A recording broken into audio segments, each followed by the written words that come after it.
शर्मिंदा। जी माँ ने गांव से राशन और खूब सारी सब्जियां भेजी हैं, कहाँ रखवा दूं।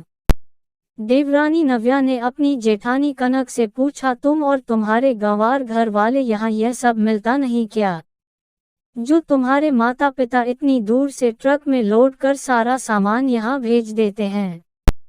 पूरी सोसाइटी में बेइज्जती हो जाती है, कभी मॉल से सामान लाने का सोचो, उससे पहले ही सारा कुछ आ जाता है। भाभी इसमें बुराई ही क्या है, शहर में रहते हुए भी हमें शुद्ध और देशी चीजें घर बैठे ही खाने को मिल रही हैं। जहां लोग शुद्ध चीजों के लिए तरसते हैं, वहां बिना मेहनत किए ही सब हाजिर है। तुमसे यही उम्मीद थी देवर जी, एक तो पहले से ही आप इस गंवार से शादी करके ले आए, और अब ऊपर से इसके लिए अपनी भाभी पर ही चिल्ला रहे हैं। भूल गए क्या, मम्मी पापा के जाने के बाद मैंने ही आपको पाल पोस कर बड़ा किया है। अगर मेरी छोटी बहन से शादी की होती तो आपका स्टैंडर्ड कुछ और ही होता। खैर, मुझे क्या अपने कमरे में ही सब रखवा लेना, पूरा घर गंदा करने की जरूरत नहीं है। पर भाभी, इससे पहले अनूप कुछ कहता, नव्या ने हाथ पकड़ उसको रोक लिया। भाभी ऐसे कैसे कर सकती हैं, इस घर पर तुम्हारा भी उतना ही हक है जितना भाभी का। नहीं, आगे से मैं अब उनको तुम्हारा और तुम्हारे मायके वालों का मजाक नहीं बनाने दूंगा। भाभी दिल की बुरी नहीं है, आजकल उन पर ऑफिस का वर्कलोड शायद कुछ ज्यादा ही है, और फिर ऋचा और वंश के पेपर का भी प्रेशर है। आप चिंता मत कीजिए, मैं सब संभाल लूंगी। बात आई गई हो गई थी, पर अक्सर ही कनक नव्या को नीचा दिखाने का कोई मौका नहीं छोड़ती थी, जबकि वह भी अच्छे से जानती थी कि उसके ऑफिस जाने से उसके घर वापस आने तक नव्या ही थी जिसने घर बच्चों सभी कुछ बहुत अच्छे से संभाल रखा था। कुछ दिन पहले की ही बात थी, जब कनक ने अपनी सारी सहेलियों को घर पर बुलाया था, तब उसने नव्या को कमरे से बाहर ही नहीं आने दिया था, क्योंकि वह नहीं चाहती थी कि उसकी सहेलियों को पता चले कि उसके देवर ने एक गांव के परिवेश में पली लड़की से शादी की है। कनक शुरू से ऐसी नहीं थी, पर जब से उसके देवर अनूप ने उसकी चचेरी बहन निधि से शादी न करके अपनी मनपसंद की लड़की नव्या से शादी की है, तभी से वह उन दोनों से बहुत नाराज थी। अनूप को तो तब भी उसने माफ कर दिया था, पर कोई गलती न होते हुए भी वह नव्या से कभी भी खुश नहीं हो पाए। समय अपनी गति से चला जा रहा था कि एक दिन कनक को अपने ऑफिस के काम से शहर के बाहर जाना पड़ा। बच्चों की और पति सौरभ की पूरी जिम्मेदारी नव्या पर छोड़ वह अपने काम से निकल जाती है। 2 ही घंटे बीते थे कि खबर आ जाती है कि कनक की गाड़ी का एक्सीडेंट हो गया है। किसी भले व्यक्ति की वजह से उसे अस्पताल पहुंचाया गया है। सब लोग तुरंत ही अस्पताल पहुंच जाते हैं। डॉक्टर बताते हैं कि सीट बेल्ट लगी होने की वजह से जान बच गई, वरना कुछ भी हो सकता था। फिलहाल मरीज अभी बेहोश है, बाकी रिपोर्ट्स आने पर पता चल जाएगा। मामूली सा फ्रैक्चर है, कुछ अंदरूनी चोटें हैं, चेहरे पर से चोट के निशान समय के साथ चले जाएंगे। 1-2 महीने में बिल्कुल सही हो जाएंगी, तब तक आप इनका अच्छे से ख्याल रखिएगा।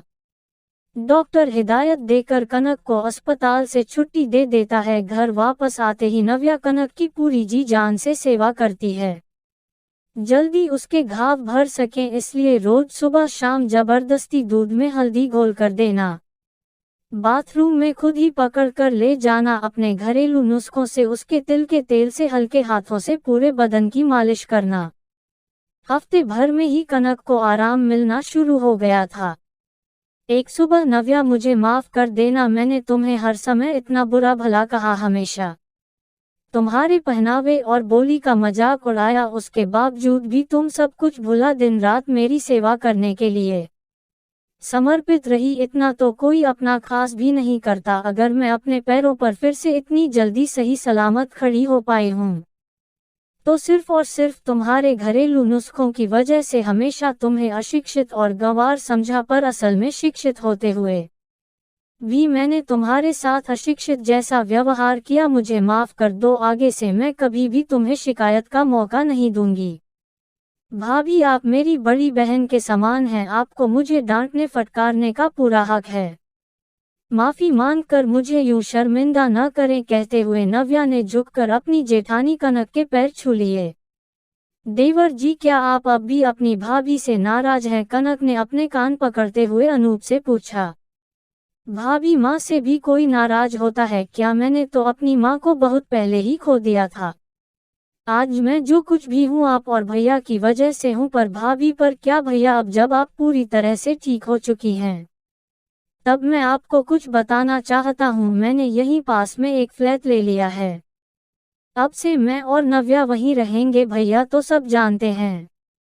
ये बात हम आपको बताने ही वाले थे, तब तक आपके साथ ये हादसा हो गया।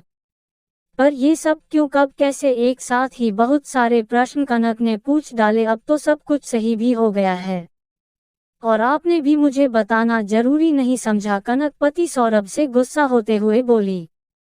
भाभी, इसमें भैया की कोई गलती नहीं है, दिया ही मना किया था, आप बड़ी हैं, माँ समान है, आपका कुछ भी कहा सिर आंखों पर मैंने भी नव्या से शादी करते वक्त कुछ वादे किए थे और उन्हें पूरा करना भी न केवल मेरी जिम्मेदारी है बल्कि मेरा दायित्व भी है। मैं रोज रोज अपनी पत्नी के आत्मसम्मान को चोट पहुँचते नहीं देख सकता। भाभी, जरूरी नहीं हर बार रिश्तों को सच की कसौटी पर खरा उतरने के लिए किसी अवसर की जरूरत पड़े। अगर आपके साथ यह हादसा नहीं हुआ होता तो आप अभी भी नव्या के साथ वही बर्ताव करती। वैसे भी बच्चे बड़े हो रहे हैं, ये घर हमारे लिए छोटा भी पड़ता था, इसीलिए मेरा और नव्या का यहाँ से जाना ही बेहतर है। पास रहकर दिलों में दूरी रहे उससे बेहतर दूर रहकर आपस में प्यार और मिलाप रहे, वह ज्यादा अच्छा रहेगा। पर इतनी जल्दी ये सब फैसला? कुछ समय तो मुझे अपनी छोटी बहन नव्या के साथ बिताने दिया होता। भाभी, कुछ फैसले अचानक ही लिए जाएं तभी सही रहते हैं।